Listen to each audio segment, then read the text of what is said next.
Channel Win តៃសុនិទានរឿងខ្មែរសូមជូនរឿងទាយាទអាបតយ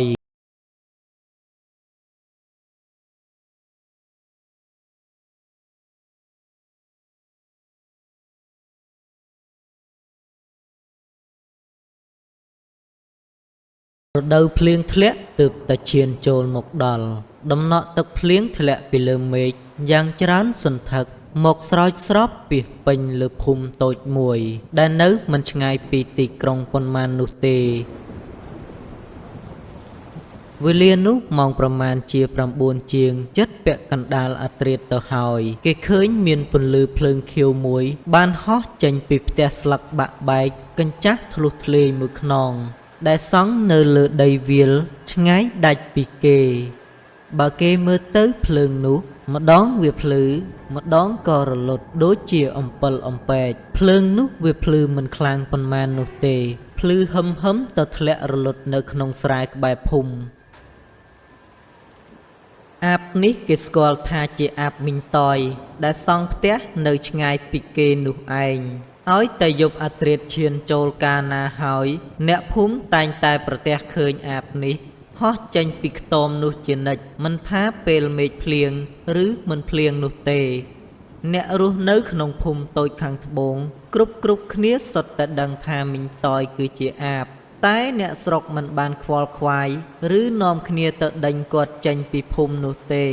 ពីព្រោះតែមីងតយមានផ្ទះនៅឆ្ងាយពីអ្នកភូមិហើយក៏មិនដែលទៅអុកឡុកឬឆាឆៅអ្នកភូមិនោះឡើយ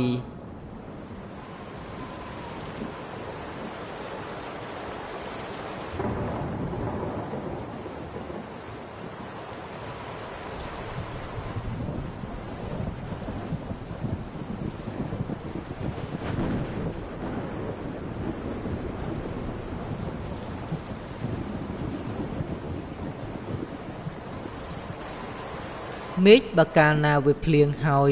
តែងតែមានទឹកដក់តាមវាលស្រែរីឯកង្កែបក្អាត់ហ៊ីងវាចេញមករកចំណីដោយញីឈ្មោលតាមបែបធម្មជាតិរបស់វានៅតាមវាលស្រែដែលពោពេញទៅដោយស្រូវក៏ឮសូរតែសំឡេងកង្កែបយំ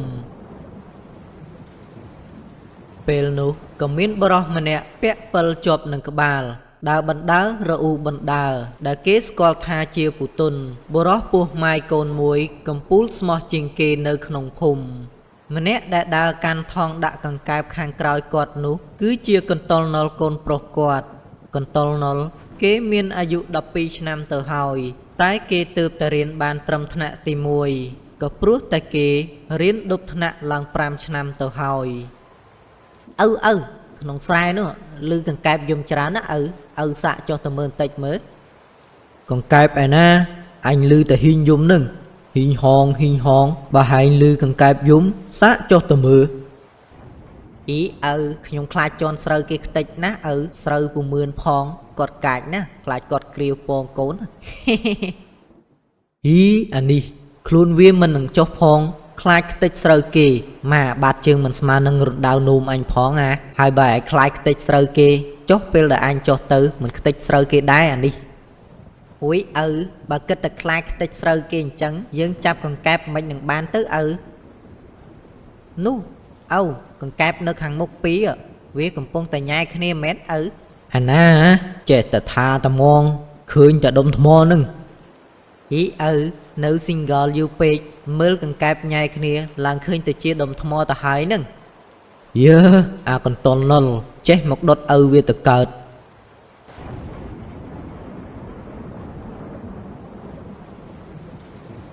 និយាយចឹងកូនឯងដូចជាអាយុច្រើនហើយនេះឪក៏បានចុះឈ្មោះឲ្យកូនរៀនយូរហើយដែរតើហេតុអីបានជាឯងនៅរៀនត្រឹមថ្នាក់ទី1ដដែលអញ្ចឹង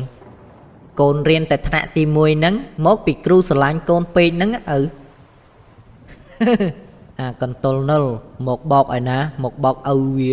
មកពីឯងរៀនមិនចេះនឹងណាបានជាគ្រូមិនអោយឯងឡើងថ្នាក់នោះណែហើយបើឆ្នាំនឹងឯងខំរៀនបានឡើងថ្នាក់ឪនឹងយកប្រពន្ធមួយទុកគ្រាន់ដាំបាយឲ្យឯងស៊ីបានម៉ែហៅនឹងគេលឺរេអាកន្តុលណុល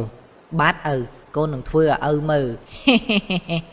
និយាយគ្នាមួយសំទូធំមេឃក៏កាន់តែបង្អោភ្លៀងមិនឈប់សោះ យប់ក៏កាន់តែជ្រៅឪកូនទាំងពីរនាក់នេះក៏រៀងល្វើយណាស់ហើយដែរណាមួយមេឃក៏ភ្លៀងខ្លាំងផងខ្លាចកូនឈឺក៏នាំកូនត្រឡប់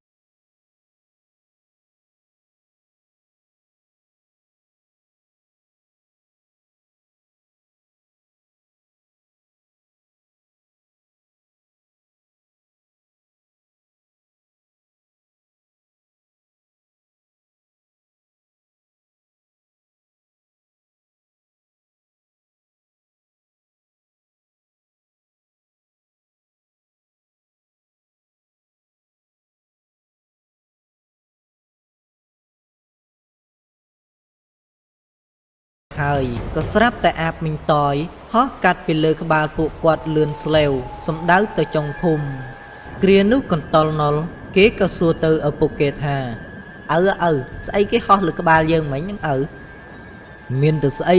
ក្រៅពីអាបកញ្ចាស់តយនៅឯចុងភូមិនោះកូនវាឲ្យតែមេឃភ្លៀងដឹងតែវាចេញមករកស៊ីហើយតោះកូនកុំទៅខ្វល់ជាមួយវាឆាប់ទៅផ្ទះយើងវិញប្រយ័ត្នវាមកខ្វេះពោះវៀនឯងស៊ីអស់ទៅអ៊ីអាបឯណាមានដៃតែហ៊ានមកខ្ញុំចាប់យកពោះវៀនវាទៅស្ងោរជ្រក់តែម្ដងនិយាយគ្នាហើយឪកូនទាំងពីរនាក់នេះក៏នាំគ្នាទៅផ្ទះបាត់ទៅ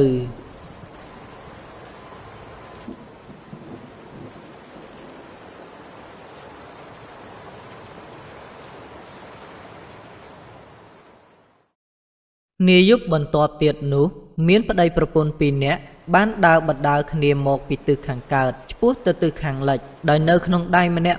មានកាន់ថងផងនិងអង្រុតផងទំនងជាដើរក្រុងកង្កែបដើរដូចជាយូរហើយដែរតែពុំឃើញកង្កែបណាវាចេញមកឲ្យចាប់តលតែសោះ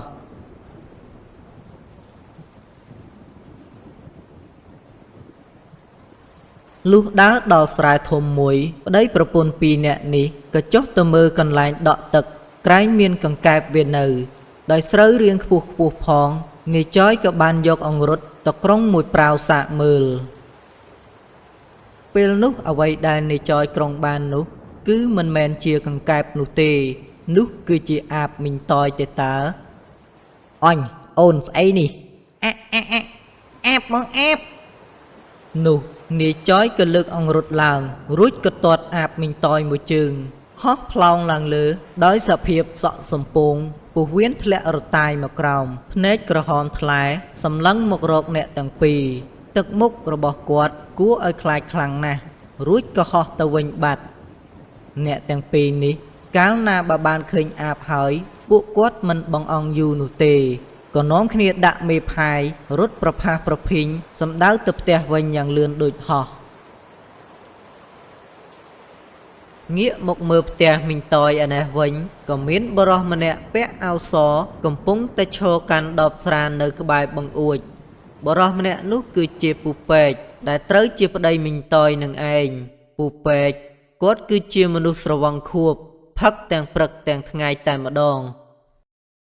កាលណាដែលប្រពន្ធគាត់គឺជាអាបនោះគាត់ក៏ដឹងហើយដែរដោយហេតុដូច្នេះហើយគ្មានវិធីណាល្អក្រៅពីផឹកធ្វើឈួតនេះទេទើបកាត់បន្ថយអារម្មណ៍ខូចចិត្តបានខ្លះតែមិនដូចអ្វីដែលគាត់គិតនោះទេគាត់កាន់តែផឹកស្រាគឺកាន់តែផ្ដាច់ស្រាមិនបានពេលនោះអាបមីងតយក៏បានហោះមកផ្ទះគាត់វិញខណៈដែលពូពេកគាត់កំពុងតែឈរស្រវឹងនៅក្បែរបង្អួចមីងតយហោះមកយឺតបំរុងនឹងចូលតាមប្រឡោះបង្អួចនោះទៅហើយតែក៏ត្រូវពូពេកដៀងភ្នែកមើលឃើញរួចក៏សំពងក្បាលមីងតយមួយដបស្រាហើយក៏ពោលឡើងថា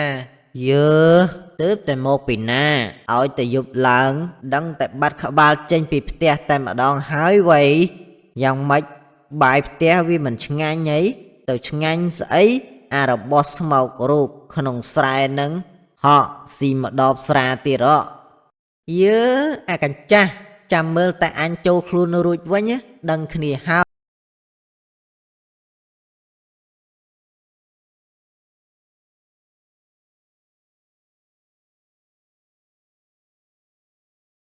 ក៏ព្រោះតែម៉ែគ្រូរបស់គាត់ជាអ្នកផ្ទេរមកឲ្យដោយគ្មានជំរើសនោះឡើយ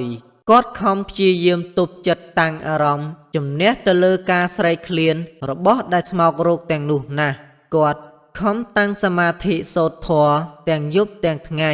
ដើម្បីរំងាប់អារម្មណ៍ផ្ដាច់ខ្លួនចេញពីវិញ្ញាណអាបតែការធ្វើបែបនេះគឺគ្រូរបស់គាត់ដែលជាវិញ្ញាណអាបនោះមិនសុខចិត្តនោះទេវាតែងតែធ្វើបាបមីងតយរហូតពេលណាដែលគាត់ធ្វើសមាធិសូត្រធម៌យូរទៅមីងតយក៏សម្រេចចិត្តទៅសុំព្រះចៅអធិការវត្តនៅក្បែរនោះបួសធ្វើជាដូនជីរហូតតរៀងអើយហើយរឿងនិទាននេះក៏សូមបញ្ចប់ត្រឹមតែប៉ុណ្ណេះឯងហោងសូមចុចទៅលើពាក្យ Subscribe រួចដាក់សញ្ញាកណ្ដឹងដើម្បីទទួលបានវីដេអូថ្មីៗមុនគេខ្ញុំបាទសូមអរគុណនិងសូមគោរពលា